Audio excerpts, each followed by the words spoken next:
Hey everybody, I'm JimClassic and you are watching Geekin' It. And yes, I am still working on the Omega Prime video. But for today's video, I would like to talk about the Transformers Studio Series Gamer Edition War for Cybertron Voyager Class Ironhide.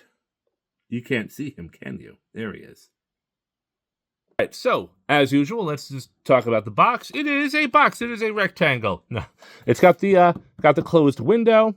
And that was obviously one of my final complaints. I think War for Cybertron Ratchet was probably the last video I did which had, an open window. But yeah, okay, this is at this point, Hasbro has learned its lesson. Window here, nice artwork here of Ironhide, Vehicle Mode, Transformers Studio Series, Transformers War for Cybertron. So they've even done away with Gamer Edition, and they've done away with the special, the subtitles for that. It's just Transformers Studio Series, just like the 86 Constructicons.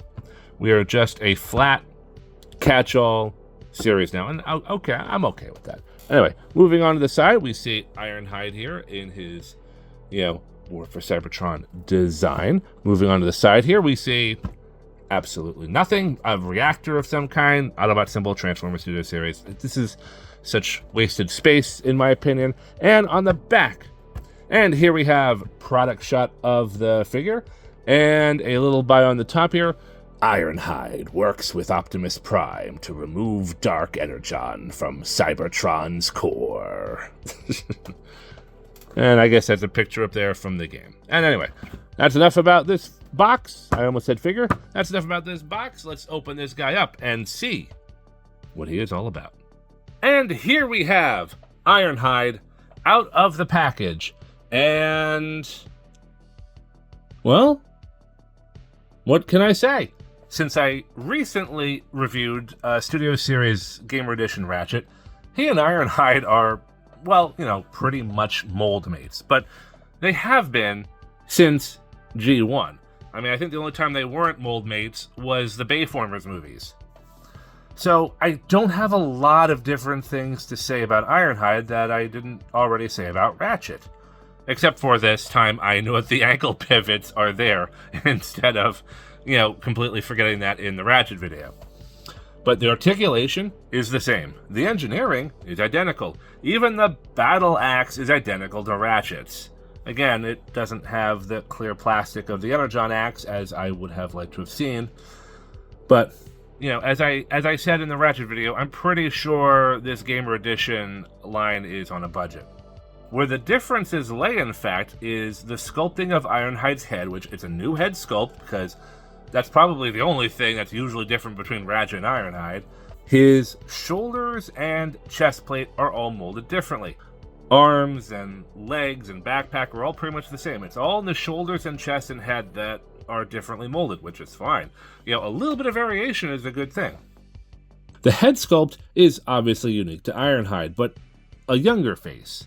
The shoulders and chest plate help set him apart from Ratchet. My only issue is that Ironhide's Autobot badge is only a few shades lighter than the red plastic that it's been printed on.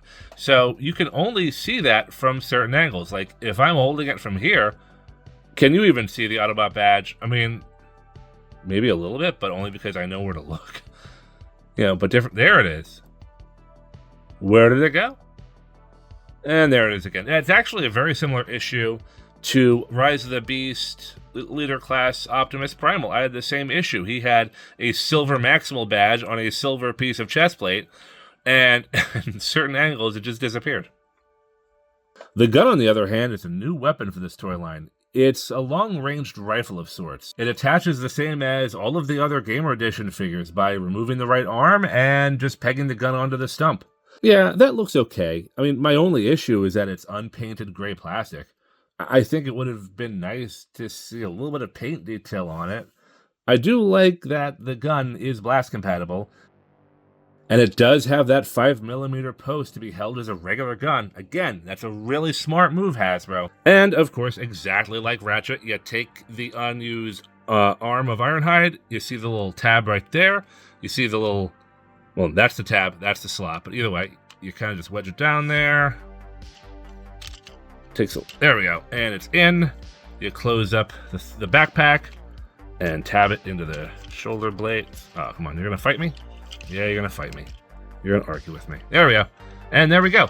The arm is safely into the backpack. You never even know it's there unless you're looking for it. Again, I really like this feature. I wish a lot of the others had that same option, because there's, you know, in 5 years, maybe 5 years, 10 years, 20 years, there's going to be a lot of Gamer Edition figures with missing arms because there was no place to put them. But whatever. For Ironhide, that's hopefully not going to be an issue. Alright, well, here we have Ironhide with a few comparisons here, and he's looking really good with all these guys.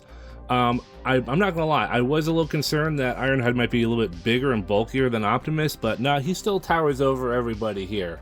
So, and even the Fall of Cybertron Generations figures look okay with this bunch. I never got Gamer Edition Sideswipe. Maybe I should have, but you know, whatever. I didn't. But yeah, this is a really nice set, and I'm really happy with the way all these characters are looking together. You know, it's coming together really well. I wish I had more Decepticons to compare them to. I don't. I really like this War for Cybertron Autobot team right here, and you know, I'm hoping we eventually get Grimlock. And I know I kind of was asking if they're going to do a Titan class version of Omega Supreme in this line, but I'm also curious if they're going to do a Fall of Cybertron Combaticon team set. Like, you know, since with Age of the Primes we're getting Superion and a new Bruticus, and with Studio Series 86 we're getting a new Devastator, I'm wondering if Studio Series is going to give us a Fall of Cybertron Bruticus. Like, I'd be okay with 2 Bruticuses. Well, technically no. One Bruticus would be in Age of the Primes, and the Fall of Cybertron Bruticus would be in the Studio Series Gamer Edition version. So they wouldn't even be in the same line necessarily. But yeah, I think that has. But yeah, that's it. That's pretty much all I got to say here. But anyway, moving on, because I tend to chatter a lot. Let's get Ironhide in vehicle mode. Okay, now that we've talked about the figure, let's get this guy into vehicle mode. So we're going to start off with untabbing the backpack. I usually just flatten it out right down in there. We're going to move the shoulder pads up like so, and we'll just T-pose Ironhide a little bit here, and we're going to spaghetti the torso like so, and kind of just flip his head and chest upside down. Kind of get the shoulder pads in here. See how they kind of fold right in perfectly there. Now, I was a little dyslexic, so I think I do. So I'm gonna hinge the bicep pieces down, but this slot is gonna go into that tab. Now, this is a little tricky. For some reason, this kind of fights me a little bit. And as you can see, I don't know if you noticed, it was bending the plastic a little bit. What I have to do is I have to kind of keep it at a little bit of an angle, and then I think it's in there. It is and it isn't, but in time, there we go. See, it's in there now. So again, kind of angle this a little bit, hinge it up like so, and it's in there. So got the arms, kind of rotate the arms this way, and slot and tab right there. Yep, okay, slot and tab right there.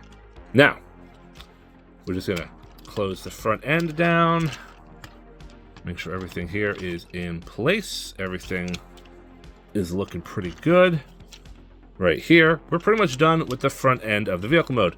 We're gonna twist the waist, and we're also going to rotate below the knees. So it's gonna kind of looks like that a little bit. All right, now this is actually the part of the transformation I least like, because I do find it a little frustrating. But we're gonna undo the shins. What's up here? Why is it fighting me? There we go. We're gonna undo the shins like so, and all the internal stuff right here. We are going to kind of fold them all out. They're on a double hinge. There, and there. So kind of just really get that out of the way. All right, and we're going to fold that piece out. We're going to fold this piece out. Going to come back to that. Again, double hinge right here. Fold that piece out. Fold that piece out. And let's see. I rotated. Yep. All right. So what we're going to do is now that I've rotated the waist and rotated the legs, we're going to fold everything in here on its hinges. And we're going to, on this side, fold everything here on its hinges. And what I'm trying to do is these little areas right here lock into place. So lock into place there. And, oh, what's going on? What's going on? There we go. Okay, I have to just kind of finagle it into place. Okay. Now, these pieces, this is the part that really, and that worked like that. That worked within seconds. Great. Perfect. The thing I was about to go on a tirade about, because it always frustrates me, worked in seconds. But either way, you know, this just kind of came undone. So it's a lot of finickiness, and I do find it a little irritating. I'm going to put these pieces together like so. Going to put all that down on top of the hood, tab that into place, and it's just a lot of it is a matter of finagling it. We're going to tab these pieces together, as you can see right here. There we go. And then these slots here are going to go into these tabs here. And is it in? And it is in. And we're just going to kind of shore things up a little bit, make sure things are inside of things are tabbed into things. I think this is a little off. This gets me every time. Hold on. We're going to come back to this in a second. I'll come back with my knife. All right, let me just get my knife real quick. Come on. All right, and that goes there. Yeah, that's correct. There we go. It's there. It's tabbed in. Just needed a little extra push in the right direction. But then this untabs. See, this is the fiddly thing. This is what I don't really like about the transformation. About, like, you know, any vehicle mode or transformation that requires a shell kind of always requires this kind of finagling. But it's done. It's done, and it's, you know, pretty solid. A little gappy in some areas. This isn't that bad, but this offends my delicate sensibilities right here. But at least it's symmetrical. Anyway, we have Ironhide in his vehicle mode, and I mean, it's a Cybertronian van. It's mostly made out of the unpainted red plastic. You know, this is painted gray right here, I believe, because it's not a different piece from this. This might be painted. This part might be painted. This is unpainted, I think. But anyway, and we got a little silver here up in the front where the fenders are. And it's a nice little vehicle mode. I mean, it's not that much different from Ratchet, so we're just going to pull Ratchet here out of comparison. There is some minor sculpting details. I guess these are Ratchet's sirens right here, where Ironhide does not have them. So there is some sculpting difference here on the hood of the van. And if you look here at the front, there's definitely some sculpting differences here on the grille as well. So there are more than just a couple of different sculpting pieces that make Ironhide and Ratchet a little bit different, and that is awesome. Again, I think it's great because it does set them apart a little bit, but it also keeps them as fairly identical. Anyway, it rolls. Ironhide can roll around quite well thanks to those pinned wheels. And look at him go. So yeah, it's a good vehicle mode. It actually feels solid. All right, well, it just kind of became a little bit more gappy again. Like I said, this piece always gives me a hard time no matter what I do. I just can't seem to get it right. But, you know, it's good for right now. It's good for what it is. Now, when it comes to weapon storage, we got the battle axe. The battle axe pegs right here on the top of the vehicle mode. And the gun here tabs between these two pieces right there. And it goes like that. Oh, and it pops right back off because this thing sucks. There we go. And here we have weapon storage for vehicle mode. And I absolutely hate this. This is stupid. I'm sorry. This is dumb. This is so effing stupid. Like, come on. Who thought this was a good idea? Like, at the very least, forget the axe, put a port up here, have the gun up here on the roof. I mean, come on. That would make it so much better. I mean, let's look around. Let's just look around. Is there a place? Ooh, there might be. Maybe. Oh, no. It wouldn't even reach. Oh, wait. Let's try it like that. Come on. Come on. Come on. Don't fail me now. That's failing me. Yeah, it's not going to work. Like, what's this little thing for? What is that little thing for? Like, that would be great if this thing could peg in up here. But I'm not seeing anything. Like, that would be so cool. Look at that. Whatever.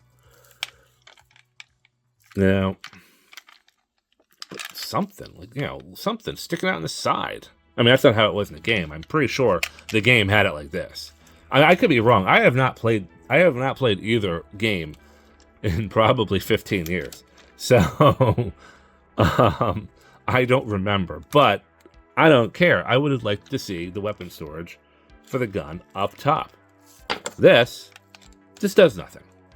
This does nothing. It serves nothing. This is terrible. This is terrible design. And it's even broken up. Like, you could do something. Maybe combine them together.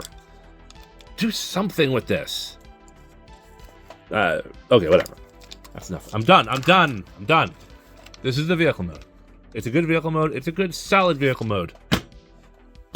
Well, let's get on to comparisons here.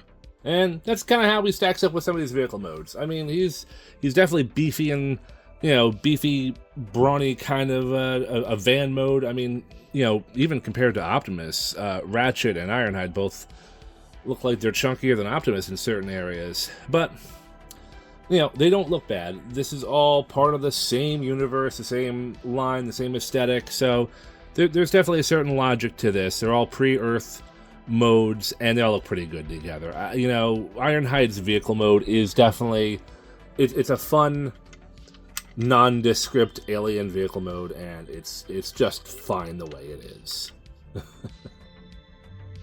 Anyway, that has been my look at Studio Series Gamer Edition Ironhide.